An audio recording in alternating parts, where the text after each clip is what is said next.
Ketukan keras di pintu kantor hukumku di pusat Jakarta membuat napasku terhenti sejenak.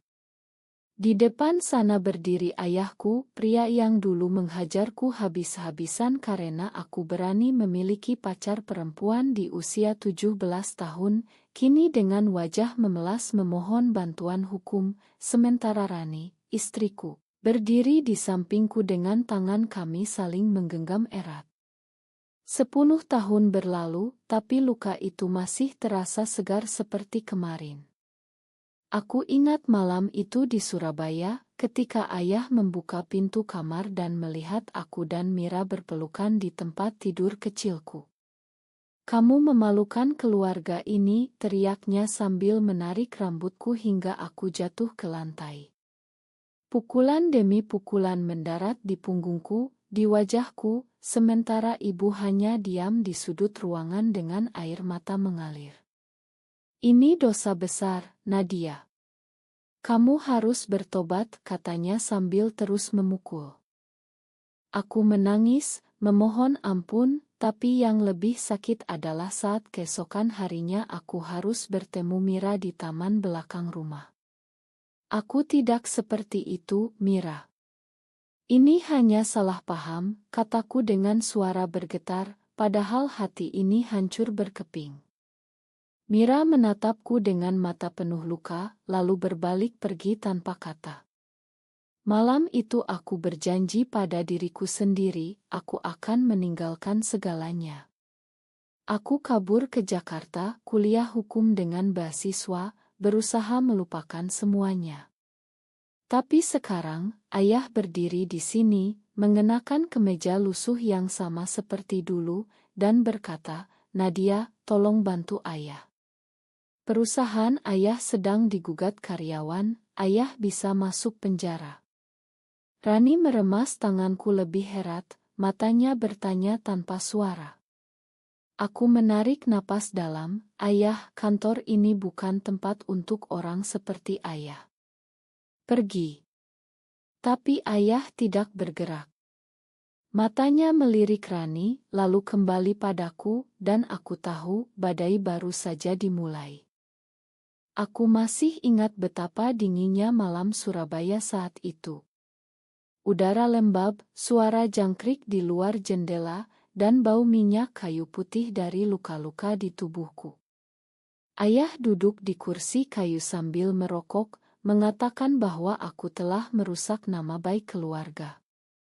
"Kalau tetangga tahu, kita tidak bisa lagi angkat muka di masjid," katanya. Aku mengangguk seperti boneka, menyangkal segalanya. "Mira mengirim pesan malam itu, kenapa kamu bohong, Nad? Aku tahu kamu mencintaiku." Aku hapus pesannya, blokir nomornya, dan menangis sampai pagi. Itu adalah awal dari kebohongan yang kubangun selama 10 tahun. Di Jakarta, aku bertemu Rani di semester 3. Dia mahasiswi psikologi, senyumnya hangat seperti sinar matahari pagi di Monas. Kami mulai dekat, berbagi cerita kecil dulu, sampai suatu malam di kosannya aku menceritakan semuanya. Rani memelukku tanpa menghakimi. "Kamu tidak salah mencintai," bisiknya. "Kami menikah diam-diam 2 tahun lalu di Bali, hanya dengan 2 saksi. Hidupku mulai tenang, kantor hukumku berkembang, klien datang dari mana-mana. Tapi sekarang ayah ada di sini, dan rahasia itu seperti bom waktu yang siap meledak." "Ayah, apa yang sebenarnya terjadi?" tanyaku dingin. Ayah menunduk, "Karyawan perempuan itu bilang ayah memukulnya. Tapi itu tidak benar, Nadia. Ayah hanya marah karena dia curang." Aku tertawa pahit. Marah karena curang? Seperti dulu marah karena aku mencintai Mira. Rani menyentuh lenganku, "Kita dengar dulu ceritanya, sayang." Aku mengangguk pelan, tapi dalam hati aku tahu, mendengar cerita ayah berarti membuka luka lama yang belum sembuh. Aku mempersilakan ayah duduk di kursi tamu, tapi tanganku gemetar saat menuang air putih. Rani duduk di sebelahku, sikapnya tenang seperti biasa, tapi aku tahu dia khawatir. Ayah mulai bercerita dengan suara pelan tentang perusahaan tekstil kecil di pinggiran Surabaya yang dulu kutinggalkan. Karyawan itu, namanya Lina, dia bilang ayah memukulnya karena dia mau melaporkan kekurangan gaji. Tapi ayah hanya mendorongnya, Nadia. Sekarang dia tuntut ganti rugi 2 miliar. Aku mendengarkan sambil melihat wajah ayah yang sudah keriput, rambutnya memutih. Dulu dia kuat, tangannya seperti palu. Sekarang dia tampak kecil. Tiba-tiba ingatan melintas lagi, malam di Surabaya saat ibu akhirnya bicara setelah ayah pergi ke masjid. Nadia, ikuti saja keinginan ayahmu. Kita perempuan harus nurut, katanya sambil mengoleskan obat ke punggungku yang memar. Aku bertanya kenapa ibu tidak melindungiku. Ibu hanya menjawab, ayahmu juga pernah menderita dari kakekmu. Itu cara dia mendidik. Saat itu aku sadar, siklus kekerasan itu sudah turun-temurun. Di Jakarta, aku berusaha memutus siklus itu. Kuliah siang malam, magang di Irma Besar, sampai akhirnya membuka kantor sendiri. Rani selalu ada mendukungku saat aku menangis di malam hari mengingat Mira. Mira pasti sudah bahagia sekarang, kataku suatu kali. Rani tersenyum, dan kamu juga berhak bahagia, Nad. Kami membangun rumah kecil di Depok, tanaman hias di teras, foto pernikahan kami disembunyikan di laci. Tapi rahasia itu mulai bocor ketika sepupu dari Surabaya menelepon 2 bulan lalu. Kata orang, Nadia sudah menikah dengan perempuan. Benarkah? Aku menyangkal, tapi kini ayah ada di sini, dan dia pasti akan tahu. Ayah melanjutkan ceritanya, ayah butuh pengacara terbaik, Nadia. Kamu kan sudah sukses. Aku menatapnya tajam. Sukses karena aku lari dari rumah, ayah. Karena aku tidak mau lagi dipukul karena mencintai orang yang salah. Ayah terdiam, matanya menghindar. Rani menyela lembut, Pak, kami akan lihat berkasnya dulu. Tapi Nadia perlu waktu. Ayah mengangguk, meninggalkan amplop coklat berisi dokumen. Setelah dia pergi, aku langsung membuka laci, mengambil foto lama Mira yang kusimpan diam-diam, wajahnya masih sama, senyum polos di taman sekolah. Kenapa sekarang, Tuhan, bisikku? Rani memelukku dari belakang. Kamu tidak harus ambil kasus ini, sayang. Tapi kalau kamu tolak, ayahmu mungkin benar-benar hancur. Malam itu aku tidak bisa tidur. Aku membayangkan Mira, bagaimana dia menangis saat aku meninggalkannya. Aku ingat pesan terakhirnya sebelum diblokir, aku akan selalu mencintaimu, meski kamu menyangkalnya. Pagi harinya aku memutuskan untuk mengambil kasus itu. Bukan karena kasihan pada ayah, tapi karena aku ingin menghadapi masa laluku. Rani setuju, tapi matanya penuh kekhawatiran. Kita hadapi bersama, katanya. Kantor mulai ramai, klien datang, tapi pikiranku melayang ke Surabaya. Aku menelepon ibu diam-diam, Ibu, ayah datang ke Jakarta. Ibu terdiam lama. Hati-hati, nak. Ayahmu masih sama. Itu cukup membuatku tahu badai belum berakhir. Berkas kasus ayah tiba di meja kerjaku pagi itu, tebal dan penuh catatan pengadilan. Lina, karyawan yang menggugat, punya bukti foto memar di lengannya, rekaman suara ayah marah, bahkan saksi tetangga pabrik. Aku membacanya sambil merasa mual. Mirip sekali dengan apa yang ayah lakukan padaku dulu. Ini bukan kebetulan, gumamku. Rani membawa kopi, kamu yakin mau lanjut, Nad? Aku mengangguk. Aku harus tahu kenapa ayah masih seperti itu. Siang harinya ayah datang lagi, kali ini dengan ibu. Ibu memelukku erat, tapi ayah hanya duduk diam. Nadia, ayah minta maaf atas dulu, katanya tiba-tiba. Kata-kata itu seperti pisau. Ma. Setelah 10 tahun. Aku tertawa dingin. Ma tidak menghapus bekas pukulan di punggungku, ayah. Ibu menangis pelan. Kami salah, Nak. Tapi sekarang ayah butuh kamu. Rani menawarkan kursi untuk ibu, sikapnya tetap sopan meski aku tahu dia marah. Kami mulai diskusi strategi. Aku sarankan damai di luar pengadilan, tapi ayah menolak. Ayah tidak salah, katanya keras. Suasana langsung tegang. Aku berdiri, kalau ayah tidak salah, kenapa dulu memukul aku hanya karena aku mencintai Mira? Nama Mira keluar begitu saja. Ayah memucat. Ibu menunduk. Rani memegang tanganku, memberi kekuatan. Ayah akhirnya bicara pelan, ayah takut, Nadia. Takut tetangga, takut Tuhan, takut keluarga besar tahu. Aku merasa dada sesak. Jadi ayah hancurkan hidupku karena takut. Malam itu di rumah, aku dan Rani duduk di teras. Aku merasa bersalah karena meninggalkan Mira, kataku. Rani mencium keningku. Kamu selamatkan dirimu sendiri, sayang. Itu bukan pengkhianatan. Tapi dalam hati aku tahu, luka Mira mungkin sama dalamnya dengan lukaku. Keesokan harinya aku pergi ke Surabaya untuk wawancara Lina.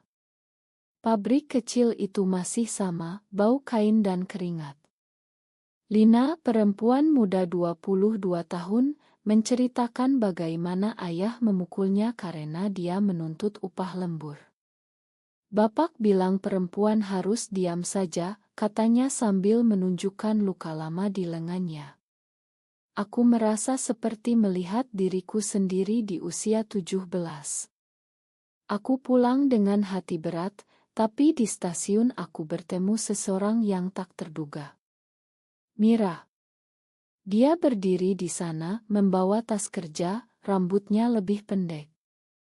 Nadia, katanya terkejut. Kami duduk di kai kecil. Mira sekarang guru di sekolah menengah, sudah menikah dengan pria tapi cerai tahun lalu. Aku dengar kamu pengacara sekarang, katanya. Aku menceritakan singkat tentang ayah, tentang kasus. Mira tersenyum pahit.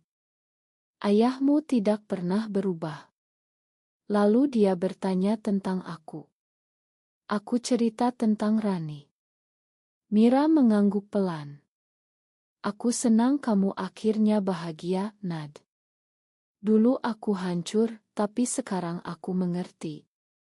Pertemuan itu seperti obat dan racun sekaligus. Aku pulang ke Jakarta dengan kepala penuh. Rani menyambutku di bandara. Kamu bertemu Mira, tanyanya lembut.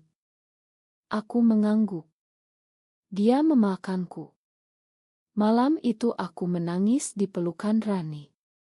Aku ingin memakan ayah, tapi bagaimana caranya? Sidang pertama dimulai 2 minggu kemudian di Pengadilan Negeri Surabaya. Aku berdiri di meja pembela, jas hitamku rapi, tapi kaki gemetar. Ayah duduk di belakangku, ibu di sampingnya. Lina dan pengacaranya menyerang dengan bukti kuat. Terdakwa memiliki riwayat kekerasan dalam rumah tangga, kata pengacara lawan. Aku membeku. Bagaimana mereka tahu? Ternyata sepupu jauh memberikan keterangan. Berita mulai menyebar di grup keluarga WhatsApp. Nadia lesbian. Istri perempuan. Pesan demi pesan masuk. Rani menelepon dari Jakarta, abaikan saja sayang. Okus sidang. Tapi saat istirahat, keluarga besar datang ke ruang tunggu. Paman tertua menatapku tajam. Kamu bawa malu besar, Nadia. Menikah sesama jenis, sekarang bela ayah yang kamu benci. Aku berdiri tegak. Aku bela keadilan, Paman. Bukan ayahku. Konfrontasi meledak. Ayah akhirnya membela diri di depan semua orang. Nadia benar. Ayah yang salah dulu. Kata-kata itu membuat ruangan hening. Tapi malamnya di hotel, ayah datang ke kamarku. Nadia, ayah tahu tentang Rani. Ayah tidak setuju, tapi ayah tidak mau kehilangan kamu lagi. Aku menatapnya lama. Ayah pernah bilang aku tidak layak dicintai karena aku seperti ini. Ayah menangis. Untuk pertama kalinya aku melihat ayah menangis. Ayah takut, nak. Kakek dulu juga memukul ayah karena hal kecil. Ayah ulangi kesalahan itu padamu. Rahasia itu terbuka. Siklus kekerasan dari kakek ke ayah ke aku. Aku memeluk ayah untuk pertama kali setelah 10 tahun. Tapi luka belum hilang. Keesokan harinya sidang berlanjut. Aku memanggil Mira sebagai saksi karakter. Mira berdiri di depan hakim, menceritakan masa lalu kami dengan tenang. Nadia adalah korban yang mulia. Tapi dia bangkit dan menjadi pengacara hebat. Pengacara lawan menyerang tapi bukti mulai goyah.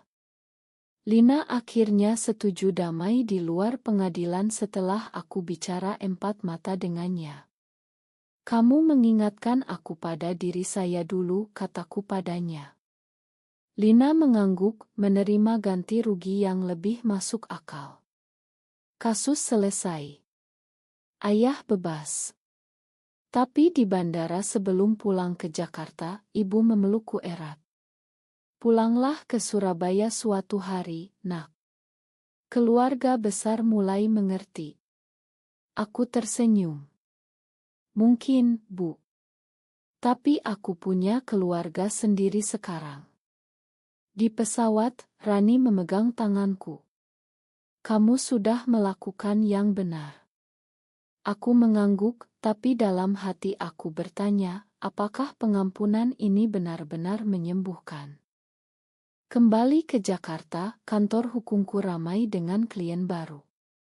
Berita kasus ayah sampai ke media lokal. Namaku disebut sebagai pengacara yang bela ayahnya sendiri meski punya masa lalu kelam. Beberapa klien mundur, tapi yang lain datang karena terinspirasi. Rani dan aku merayakan kemenangan kecil dengan makan malam di restoran Aurit. Kamu hebat, sayang, katanya sambil mengangkat gelas. Tapi malam itu telepon dari Surabaya berdering. Ayah sakit, stroke ringan.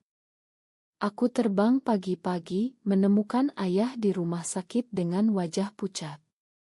Nadia, ayah bangga padamu, bisiknya. Aku duduk di sampingnya, menceritakan semuanya. Tentang Rani, tentang rumah kami, tentang bagaimana aku belajar mencintai diri sendiri.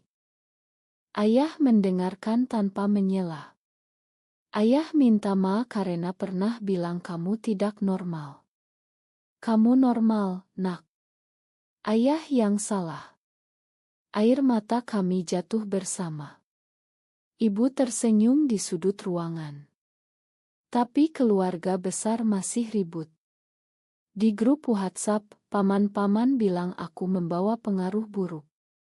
Lesbian tidak punya tempat di keluarga ini.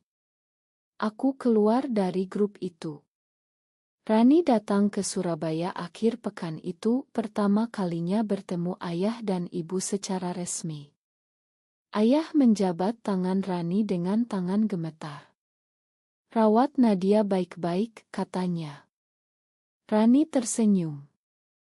"Dia yang merawat saya, Pak." Momen itu indah, tapi menyakitkan. Aku sadar perjalanan penebusan baru saja dimulai. Kami pulang bersama ke Jakarta. Di kereta, ayah menelepon.